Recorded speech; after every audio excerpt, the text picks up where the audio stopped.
लोहार समाज ने मनाई वीरांगना दिद्दाबाई की जन्म जयंती। महाराष्ट्र झारखंड की तर्ज पर लोहार समाज को मध्य प्रदेश में आरक्षण प्रदान करने की उठी मांग। गोरिल्ला युद्ध नीति को जन्म देने वाली वीरांगना दिद्दाबाई की जन्म जयंती कटंगी शहर के वार्ड क्रमांक 2 अर्जुन नाला में रेलवे ओवरब्रिज के पास समारोह पूर्वक मनाई गई। श्री विश्वकर्मा आदर्श लोहार विकास मंच ब्लॉक कटंगी के तत्वाधान में शुक्रवार को ब्लॉक स्तरीय 9 वर्ष मिलन समारोह का आयोजन कर जयंती मनाई गई।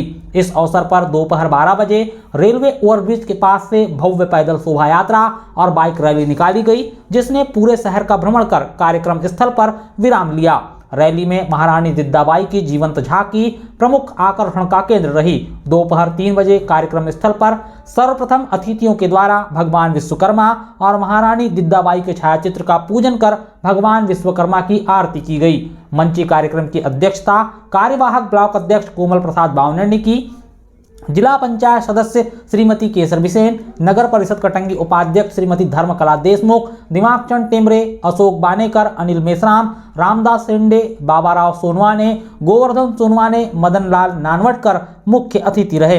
कार्यवाहक ब्लॉक अध्यक्ष ने मंची कार्यक्रम की शुरुआत में महारानी दिद्दाबाई के जीवन पर प्रकाश डाला और बताया कि दिद्दाबाई ने ही गोरिल्ला युद्ध नीति को जन्म दिया। उन्होंने 35,000 सेना की टुकड़ी का मुकाबला अपनी 500 सैनिकों की टुकड़ी के साथ किया और 45 मिनट में ही युद्ध को जीत लिया था।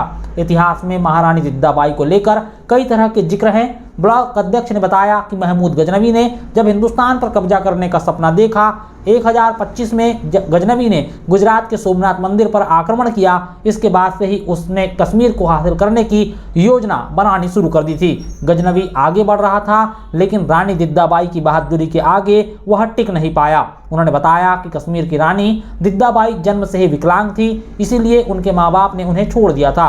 कश्मीर के राजा ने उनसे विवाह किया, लेकिन जल्द ही राजा की मौत हो गई और वह विधवा हो गई। विधवा होने के बाद उन्होंने राज्य की बागडोर अपने हाथ में ली। इसके बाद उन्होंने कई युद्ध लड़े और उनमें जीत हासिल की। वह अपने सख्त प्रशासन के लिए जानी जाती थी। उन्होंने यह दिखा दिया था कि दृढ़ इच्छा शक्ति से कुछ भी किया जा सकता है। मंची कार्यक्रम में बतौर मुख्य अतिथि के रूप में महाराष्ट्र की उपराजधानी नागपुर से पहुंचे अतिथियों ने मध्य प्रदेश में लोहार समाज की आर्थिक और शैक्षणिक स्थिति को देखते हुए महाराष्ट्र और झारखंड की तर्ज पर मध्य प्रदेश में भी लोहार समाज को आरक्षण मिले, इस बात को पुरजोर तरीके से उठाया। वहीं समाज के लोगों ने अर्जुन नाला में एक चौक का नाम दिद्दाबाई के नाम रखने के लिए नगर परिषद उपाध्यक्ष को ज्ञापन सौंपा। जिला पंचायत सदस्य श्रीमती केसर बिसेन ने लोहार समाज को संबोधित करते हुए कहा कि यह बेहद गर्व की बात है कि आज लोहार समाज उस वीरांगना को याद कर रहा है जिसे सदियों तक भुलाया गया और आज देश का एक बड़े हिस्से को उसकी जानकारी नहीं है, लेकिन इस तरह के आयोजन से एक वीरांगना को आज सभी से परिचय हो रहा है। उन्होंने कहा कि वीरांगना दिद्दाबाई नारी शक्ति का वह नाम है जिसे कभी नहीं भुलाया जा सकता।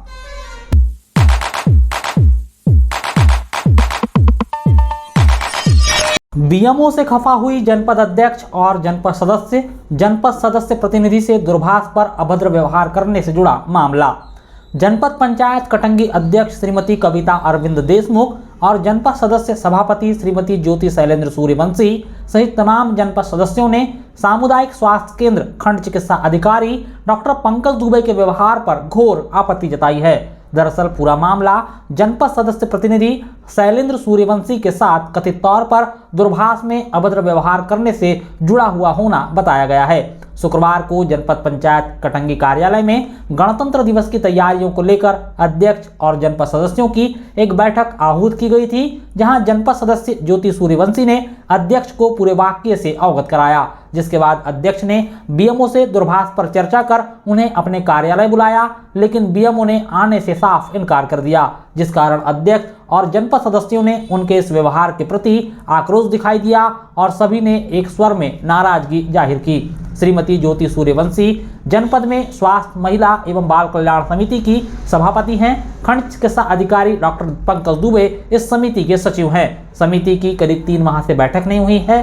सभापति ने बताया कि विगत माह दिसंबर में डॉक्टर पंकज दुबे से उनकी सुविधा अनुसार पूछा गया था कि बैठक कब करवानी है, जिस पर उन्होंने 8 से 10 दिन के भीतर बताने की बात कही थी। लेकिन जब समय बीतने के बाद कोई जवाब नहीं मिला तो 2 दिन पहले यानी 15 जनवरी को ज्योति सूर्यवंशी ने अपने पति शैलेंद्र सूर्यवंशी से कहा कि वह डॉक्टर पंकज दुबे से समिति की बैठक कब करवानी है यह कॉल करके पूछ ले। इस संबंध में चर्चा करने के लिए शैलेंद्र सूर्यवंशी ने डॉक्टर दुबे को कॉल किया था। कॉल पर डॉक्टर दुबे ने अभद्र भाषा का इस्तेमाल किया है, ऐसा आरोप है। डॉक्टर दुबे ने सभापति से के लिए कहा कि वह कौन होती है यह पूछने वाली की मीटिंग कब रखवानी है।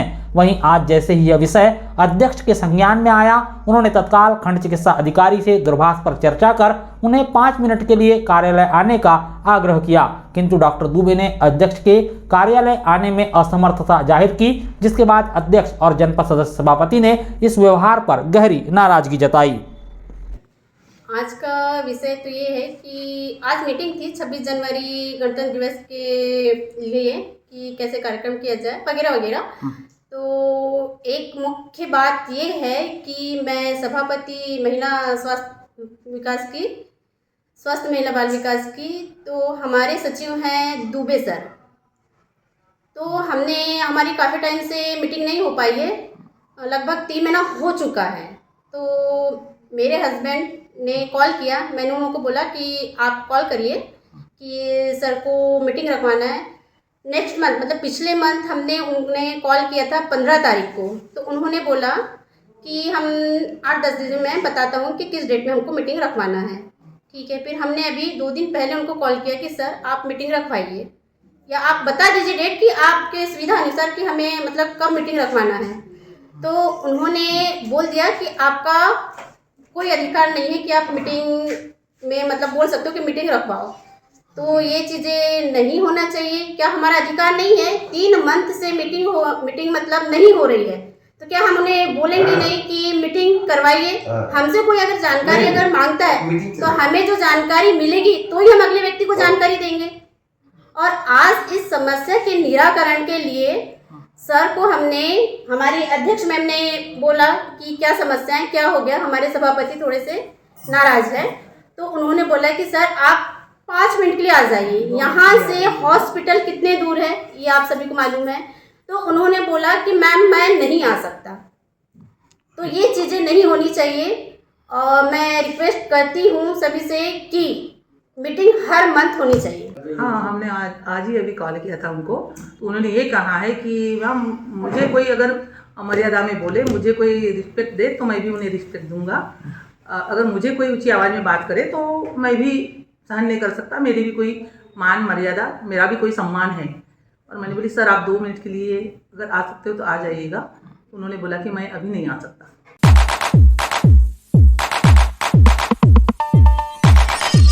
मध्य प्रदेश विद्युत मंडल पेंशनर्स एसोसिएशन की हुई बैठक, 13 सूत्री मांगों को लेकर हुई चर्चा, पेंशन की गारंटी मांग रहे पेंशनर्स। मध्य प्रदेश विद्युत मंडल पेंशनर्स एसोसिएशन की इस वर्ष की पहली तहसील स्तरीय बैठक का आयोजन शुक्रवार को कटंगी में किया गया। रिटायर विद्युत कर्मचारी के आवास पर दोपहर 2 बजे बैठक की शुरुआत हुई और शाम 4:30 बजे बैठक का समापन हुआ। बैठक में 13 सूत्री मांगों को लेकर विस्तार से चर्चा की गई, लेकिन प्रमुख मांग पेंशन की गारंटी रही। पेंशनर्स सरकार और निजी कंपनियों से पेंशन की गारंटी की मांग कर रहे हैं। पेंशनर एसोसिएशन के प्रांतीय सचिव ID पटले, जिला अध्यक्ष KL गौतम, जिला उपाध्यक्ष यशवंत पिपलेवार, संरक्षक विनोद कुमार भगत, DK पटले की प्रमुख उपस्थिति में बैठक हुई। बैठक में पेंशनर्स की समस्याओं और शासन को भेजे जाने वाले ज्ञापन के संबंध में काफी विस्तार से चर्चा हुई। बैठक में 7वें वेतनमान का 27 माह के एरियर भुगतान, ट्रांसमिशन कंपनी के तहत आने वाले पेंशनर्स के 7वें वेतनमान के आदेश शीघ्र जारी करने और वर्ष 2005 के पूर्व सभी पेंशनर्स को 7वें वेतनमान का लाभ दिए जाने, अन्य कंपनियों के तहत ट्रांसमिशन कंपनी के पेंशनर्स के ग्रेजुएटी भुगतान पर इनकम टैक्स नहीं काटे जाने, 1 जनवरी 2016 के पूर्व के सभी पेंशनर्स को माह जनवरी 18 से बकाया 2% DA का एरियर सहित भुगतान, पूर्व की भांति सभी पेंशनर्स और फैमिली पेंशनर्स को खपत की 25% फ्री बिजली प्रदान करने, अप्रैल 2012 तक के मृतक कर्मचारियों के आश्रितों को सामान्य मृत्यु पर भी अनुकंपा नौकरी, प्रत्येक चीफ इंजीनियर स्तर पर पेंशनर्स एसोसिएशन को विद्युत मंडल प्रांगण में कार्यालय प्रदान करने, घोषणा के अनुसार पेंशनर्स बोर्ड का गठन किए जाने, सभी पेंशनर को परिचय पत्र जारी किए जाने, अनुभवी सेवानिवृत्त कर्मचारियों को सेवा में लिया जाकर उन्हें पेंशन के बराबर वेतन दिए जाने, केंद्र सरकार के अनुरूप 1000 रुपये प्रतिमाह चिकित्सा भत्ता और मृत्यु होने पर अंतिम क्रिया के लिए 50,000 रुपये अंतिम दिए जाने, पेंशनर्स की आय को इनकम टैक्स फ्री किए जाने और रेल मार्ग की तरह सड़क और वायु मार्ग में भी पेंशनर्स को रियायत दिए जाने जैसी मांगों को लेकर बैठक में विस्तार से चर्चा हुई। आज की जो बैठक वर्ष 2025 के प्रारंभ में तहसील स्तर पर प्रथम बैठक कटंगी तहसील के अंतर्गत हमारे पेंशनर साथियों की समस्याओं और वर्तमान में जो शासन के द्वारा हमारा ज्ञापन जा रहा है उसके संबंध में विस्तार पूर्वक जानकारी दी गई और कुछ पेंशनरों की पेंशन अभी रुकी हुई है, कुछ लोगों की पेंशन कटी हुई है, जिसके लिए आगे संगठन को काम करने के लिए हमें कहा गया है। हम तत्काल सारे पेंशनरों की जो भी समस्या है उसको माननीय मुख्य अभियंता महोदय जी के सामने प्रस्तुत करेंगे ताकि पेंशनरों को भटकना ना पड़े। यह हमारा परम कर्तव्य है नए साल में और पुराने साल में। रहा सवाल मांगों का, तो हमारी जो मांगे चल रही है और अब उत्तर प्रदेश भी इस राह में हो गया है कि मध्य प्रदेश और उत्तर प्रदेश और अन्य स्टेटों के जो पेंशनर्स हैं वो उनको गारंटी दी जाए, निजीकरण बंद किया जाए और पेंशन की गारंटी दी जाए, क्योंकि कंपनियों के द्वारा पेंशन की गारंटी देने के लिए संगठन के साथ शासन की वार्ता नहीं कर रहा है और ना ही कोई पत्राचार हो रहा है।